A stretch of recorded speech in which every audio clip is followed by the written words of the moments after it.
When two security guards dragged Marcus Washington out of Pinehurst Country Club's emergency board meeting in front of 200 of America's wealthiest members, they thought they were protecting their exclusive sanctuary from an intruder. What they didn't know was that the man they had just humiliated owned the very ground they stood on. But the real shock came when the club president opened a sealed envelope and read aloud the name that would make every person in that room realize they had just destroyed their own futures. Marcus Washington pulled his black BMW into Pinehurst Country Club's circular drive, the gravel crunching beneath his tires. At 45, he carried himself with the quiet confidence of someone who had built something from nothing. He'd driven 2 hours from Atlanta for this meeting, and despite the formal invitation in his breast pocket, something in his gut told him tonight would be complicated. The valet, a young white man named Trevor, approached with barely concealed confusion. Marcus stepped out, straightening his tie and grabbing his leather briefcase. "Good evening," Marcus said calmly. "I'm here for the board meeting." Trevor's eyes darted toward the main entrance where other guests were entering. All of them white. All of them familiar faces from Georgia's elite circles. Sir, are you sure you have the right event? The staff entrance is around back." Marcus pulled out his invitation, the embossed Pinehurst logo gleaming under the entrance lights. "I believe this is the right place." Inside the boardroom, 200 of the most powerful people in the state had gathered for an emergency meeting about the club's financial crisis. Club President Harrison Blackwood stood at the head of a massive conference table, financial documents spread before him painting a grim picture. "Ladies and gentlemen," Harrison began, "we're facing an unprecedented crisis. Our debts have reached $15 million, and we have exactly 60 days to find a solution or sell to Highland Development Group." The room erupted in protests. These people weren't just losing a country club. They were losing their private kingdom where deals were made away from public scrutiny. Richard Pemberton, CEO of Pemberton Oil, stood up. "There has to be another option. What about private investors?" "Highland Development is our only serious offer," Harrison replied. "Unless a miracle walks through that door tonight with $20 million, we'll be signing papers next week." As if summoned by his words, the boardroom doors opened. Marcus Washington walked in, his presence immediately shifting the room's energy. Conversations stopped mid-sentence. Eyes tracked his movement as he surveyed the room, taking in the sea of white faces staring back at him with expressions ranging from confusion to outright hostility. Harrison looked up from his papers, bewilderment written across his face. "Excuse me, sir, but this is a private meeting. I think you may be lost." Marcus reached into his jacket and pulled out his invitation, setting it gently on the table. "Marcus Washington, I believe I'm expected." Harrison examined the invitation closely. The paper was legitimate, bearing the club's official seal and his own signature. But something was wrong. He didn't remember sending an invitation to anyone named Marcus Washington. "There must be some mistake," Harrison said, his voice taking on a patronizing tone. "This invitation appears authentic, but I'm afraid we don't have any black members at Pinehurst." A ripple of nervous laughter spread through the room. Someone whispered, "How did he even get past security?" Marcus remained calm. "I'm not here as a member. I'm here as an interested party in tonight's discussion about the club's future." Harrison's expression hardened. "Sir, I'm going to have to ask you to leave. This is a private matter concerning club business." "Actually," Marcus said, his voice carrying quiet authority, "I think you'll find that I have more standing here than you realize." But Harrison was already reaching for the phone to call security. Within minutes, 2 guards entered the boardroom. The lead guard, a thick-set man named Kelly, approached Marcus with his hand resting on his radio. "Sir, I'm going to need you to come with me," Kelly said professionally. Marcus didn't move. Instead, he looked directly at Harrison. "I'd strongly advise against this course of action." Harrison's face flushed red. "The audacity! Gentlemen, please escort him out immediately." The younger guard moved to Marcus's left side. "Let's not make this difficult," he said, reaching for Marcus's arm. Marcus gently but firmly pulled away. "Don't touch me." The room was electric with tension. Margaret Ashford clutched her pearls.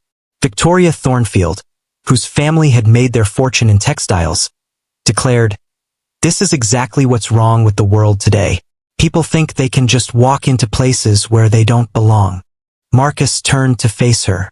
"And where exactly do I belong, Mrs. Thornfield?" The question hung in the air like a challenge.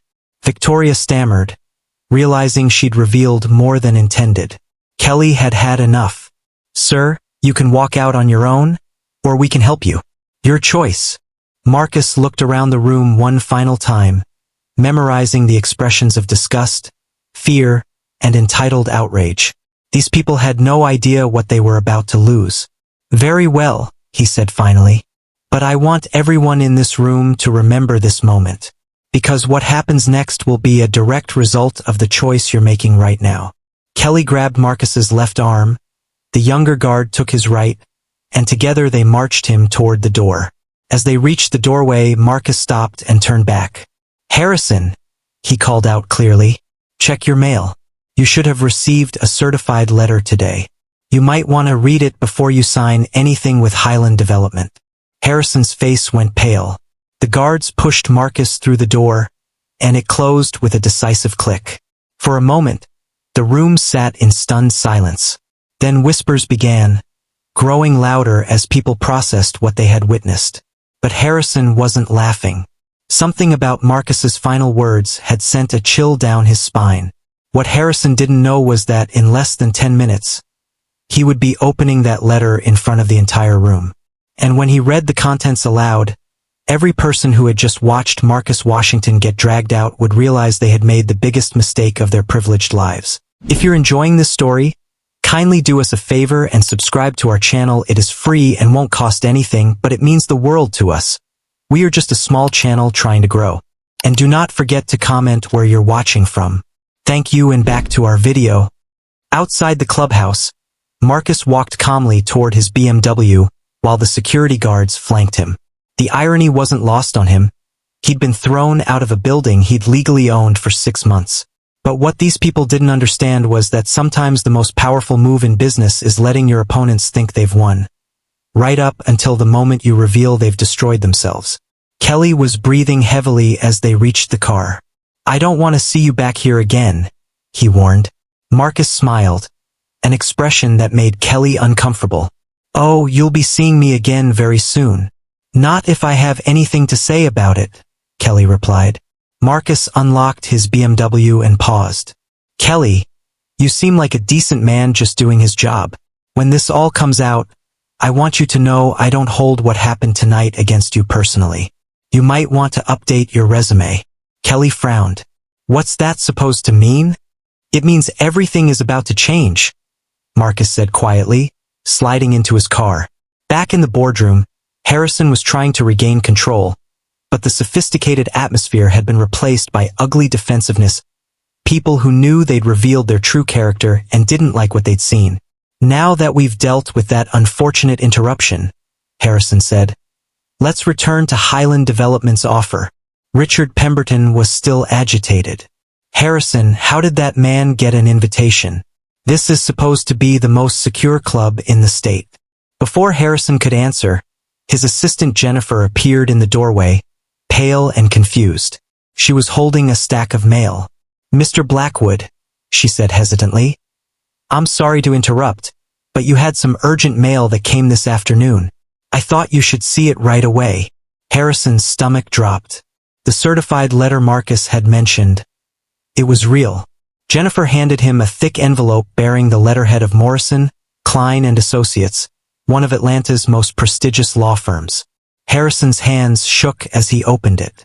Inside was a formal legal document with official seals and signatures. As he read the first paragraph, his face went from confusion to shock to terror. "Harrison," Richard Pemberton called out. "What is it?" Harrison looked up at 200 expectant faces. He started, then stopped, reading again, hoping he had misunderstood. But the legal language was crystal clear. "Harrison, for God's sake, what does it say?" Margaret Ashford demanded. Harrison cleared his throat, his voice barely above a whisper. It says that as of 6 months ago, Pinehurst Country Club was purchased by Washington Development Group for $18.5 million. The room erupted. Voices rose in confusion and outrage. Someone shouted it was impossible. Someone else demanded to know how such a sale could happen without the board's knowledge. But Harrison wasn't finished reading. The worst part was still coming. It says the principal owner of Washington Development Group is Marcus Washington, and that as the new owner, he was attending tonight's meeting to formally introduce himself to the membership. The silence that followed was absolute. 200 people sat frozen as the implications crashed over them. They had just forcibly ejected the owner of their club. The black man they had dismissed and literally thrown out was the person who now controlled their most precious sanctuary. Victoria Thornfield made a choking sound. Richard Pemberton's face had gone purple. Margaret Ashford looked like she might faint. Dr. Patricia Williams was the first to find her voice. So the man we just had thrown out owns this place? Harrison nodded numbly. According to this legal document, yes. Marcus Washington is the sole owner of Pinehurst Country Club. The room exploded with panic. These people weren't just embarrassed. They were terrified. A man they had just treated with racist contempt now had the power to destroy every one of their careers and social connections. Richard Pemberton stood so quickly his chair fell over. This can't be legal. How can someone buy a private club without notifying the members? Harrison frantically read through the documents. It says the previous board voted to sell rather than declare bankruptcy. The vote was taken in executive session 6 months ago after my father's embezzlement scandal. The final crushing detail emerged. The sale had been legal, properly documented, and final. Marcus Washington had owned Pinehurst for 6 months, and tonight had been his first attempt to introduce himself to the membership that had just shown him exactly what they thought of black people in their spaces. Kelly's radio crackled from outside. All units, we have a situation. The man we just escorted out is coming back. And he's not alone. Through the windows, members could see a convoy of black SUVs pulling into the parking lot. Marcus Washington was returning, and this time he had backup. What happened next would determine not just the future of the club, but the fate of everyone who had participated in his humiliation. Marcus Washington sat in the lead SUV, watching Pinehurst's parking lot fill with his team. Behind him were 2 more vehicles carrying lawyers, accountants, and security. He'd spent 6 months preparing for this moment, and the racist reception had given him all the justification he needed for the most aggressive option. "Sir," said Davidson, his head of security, "are you sure you want to proceed tonight?" Marcus shook his head. "They made their choice when they dragged me out of my own building. Now they live with the consequences." Marcus stepped out and straightened his tie. 6 months ago, when he'd learned Pinehurst was secretly for sale, he'd seen an opportunity beyond real estate. This wasn't about joining their world. It was about owning it. Kelly and the other guards stood by the front doors, confusion evident as they watched the professional entourage approach. "Sir," Kelly said nervously, "I'm going to have to ask you to leave again." Marcus stopped directly in front of him. "Kelly, my name is Marcus Washington, and I own this property. These are my legal team and security staff. Now step aside." Kelly looked between Marcus and the obvious professionals behind him. "Should we call the police?" "Call whoever you want," Marcus replied calmly. "But I'm going into my building, and anyone who tries to stop me will be arrested for trespassing." Inside the boardroom, Harrison was still reading legal documents when Jennifer burst through the doors, visibly panicked. "Mr. Blackwood, he's back, and he has lawyers with him. Lots of lawyers." Through the windows, they could see Marcus walking toward the entrance with what looked like a small army of professionals. "What do we do?" Margaret Ashford whispered. "We're about to find out," Harrison said grimly. The doors opened, and Marcus walked in flanked by 4 people in expensive suits. But this time the energy was completely different. This wasn't a black man being tolerated. This was an owner taking control of his property. Marcus surveyed the room slowly, his gaze settling on each face that had watched him get dragged out. The fear in their eyes was obvious now. "Good evening," he said, his voice carrying absolute authority. I believe we were interrupted earlier. Harrison stood on shaky legs. Mr. Washington, if you truly own this club, surely we can reach some arrangement that preserves the club's traditions. Marcus smiled, but it wasn't friendly. Traditions? Tell me, which traditions are you most concerned about preserving? No one wanted to answer that question. Victoria Thornfield broke the silence. We're simply concerned about maintaining standards and ensuring membership remains appropriate. Marcus turned to face her. Mrs. Thornfield, your family made their fortune in textiles during the 1800s, correct? Your family owned 847 enslaved people across 3 plantations. The wealth that bought your membership here was built on slave labor. Victoria's face went white. That was a different time. Different time. Marcus interrupted. You're sitting in a chair purchased with slave labor money, in a club that excluded black people for 75 years, telling me about appropriate membership. And you think you had nothing to do with it? Richard Pemberton tried to regain control. Mr. Washington, surely we can work something out that benefits everyone. Marcus turned his attention to Pemberton. Your company has fought environmental regulations for 15 years. Regulations that disproportionately affect poor and minority communities. You've spent millions lobbying against clean air standards. And now you want to talk about what benefits everyone. Marcus wasn't finished. Dr. Patricia Williams, you questioned the others about their standards. You can stay.